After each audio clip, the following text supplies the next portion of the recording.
Dès que les premiers humains ont foulé le sol de la planète, nous avons établi un partenariat avec les océans du monde entier. Nous dépendons de ces derniers pour la nourriture, le transport, l'essence, les médicaments et même la décoration. Ce partenariat n'est cependant pas réciproque. Nous avons utilisé les océans sans grande considération à leur égard et sans penser aux conséquences. Pendant des générations, on a cru que les ressources océaniques étaient inépuisables. Au cours des dernières décennies, nous avons enfin pris conscience du fait que les richesses offertes par les océans peuvent s'épuiser. Il est également devenu évident que nous en avions encore beaucoup à apprendre à leur sujet. Les scientifiques et les personnes qui gagnent leur vie grâce à la mer tentent de rattraper le retard quant à l'interprétation de la diversité présente dans les écosystèmes marins. Cette quête interprétative est particulièrement urgente au Canada en raison de l'effondrement des stocks de morues dans l'Atlantique Nord, de la variabilité observée dans les stocks de saumon dans le Pacifique à la hauteur de la Colombie-Britannique, ainsi que l'intérêt accru à l'égard des ressources de l'océan Arctique. Par conséquent, un grand nombre de Canadiens jugent que nous devons mieux comprendre la façon de conserver nos ressources océaniques. When I started in the 70s, we fished mostly yellowtail, flounder on the tail of the Grand Banks. And then in the 80s, we moved north at the codfish, and that disappeared after a while. And right now, it's shrimp and crab. After quite a few decades now, I've lived through different regime shifts in the ocean environmental conditions, and with them come a time of more productive or less productive.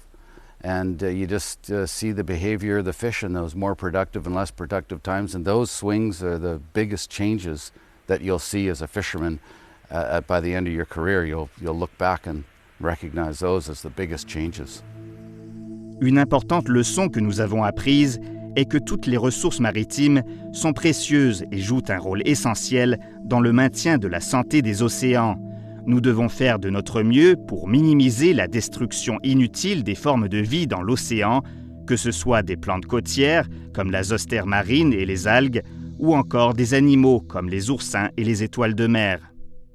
It's probably the best example in the Pacific of an organism that declined and caused a major shift in the animals in an ecosystem is the decline of sea otters in the early 1900s. As sea otters disappeared, their prey, and in particular sea urchins, began to expand. And as the sea urchins expanded, they began to eat the kelp. And kelp forests and kelp communities started to disappear, ultimately leaving us with areas that had large abundances of sea urchins but nothing else. As we reintroduced sea otters, they began to eat the urchins, and we started to see recovery of the kelp and kelp communities. And as the otter populations are expanding, though, they're beginning to have impacts on other organisms. So we're beginning to see declines in some areas of crabs and clams and geoducks. Les coraux et les éponges des grands fonds ou d'eau froide sont deux groupes d'organismes que les scientifiques commencent tout juste à connaître. Ils sont différents des coraux tropicaux qui ont besoin de lumière pour vivre.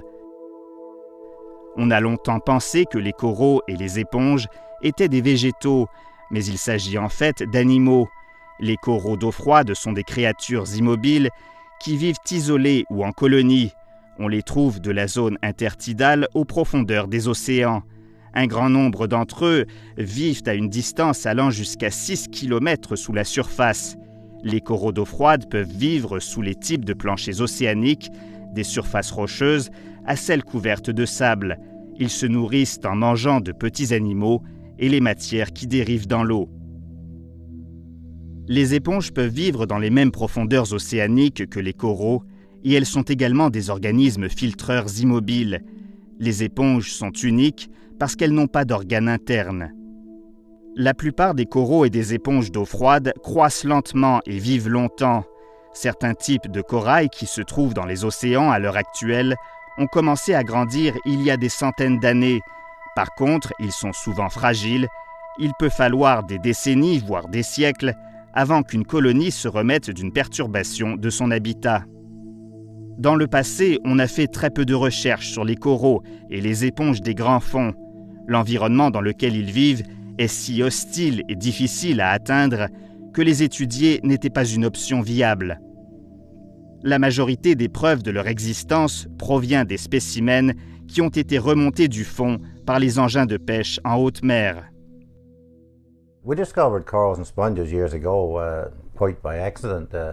We hauled them up in the trawls, but we didn't have any indication that it was any fish habitat, or we didn't know what it was. We saw them as a nuisance. There was no benefit to us, more detrimental to us than any benefit.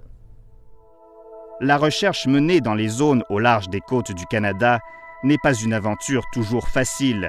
L'océan est vaste et les conditions météorologiques peuvent être imprévisibles.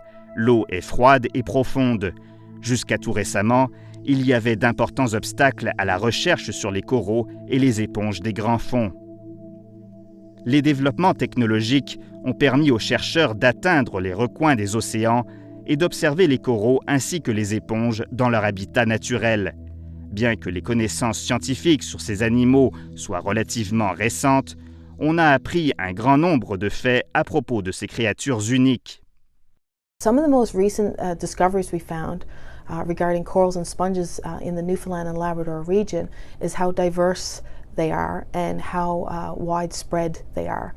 We found them off Newfoundland right up to the Arctic Ocean. They range in size from a few millimeters to over 7 feet tall. These large corals are important on their own as individual colonies, but as well they're even more important when found in large concentrations. And individually they provide habitat, but as a group they provide unique ecosystems that are not found in other parts of the region. The Pacific is an older ocean and we have an awful lot of animals here. The one thing that we have learned about corals and sponges is that we certainly don't know all of them. And people are finding new species all the time. These are new species to science. The last 10 years has been very exciting in terms of the whole world coming together and starting to take more interest in these kind of organisms and making sure that we actually do take care of them and their importance in the whole ecosystem and how that ecosystem functions because of them. Les nouvelles connaissances ont également permis aux scientifiques et aux membres de l'industrie de la pêche de comprendre l'importance de protéger les zones où vivent les coraux et les éponges. It is very beneficial to fishermen to avoid the places of corals and sponges because it is the home of tomorrow's fish. That's where the young fish develop and grow. And besides, if you fish there and you get into corals and sponges, you get a lot of damage to the net, which is detrimental to fishermen, and no fisherman wants to do that. And the sponges also, because when you haul up some sponges, you get the odor that goes through the fish and it destroys the quality of the fish. There's two important things that fish harvesters can do to help further deep sea coral and sponge research. The first is to share information on where these large concentrations are located. That way we can conduct in situ research, send down a remotely operated vehicle so we can investigate it further. The second thing that they can do is actually submit samples that they capture as bycatch. That way we can determine what species they're capturing, what kind of communities they are comprised of, and any other potential research that we can carry out on those particular specimens.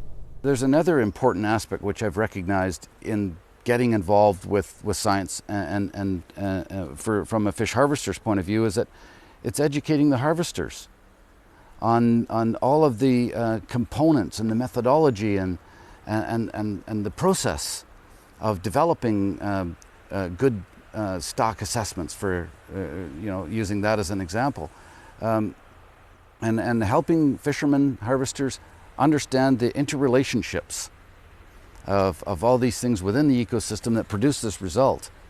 That has been a learning curve that has really been welcomed in our community of fish harvesters, and we're becoming more sophisticated and more educated within that process.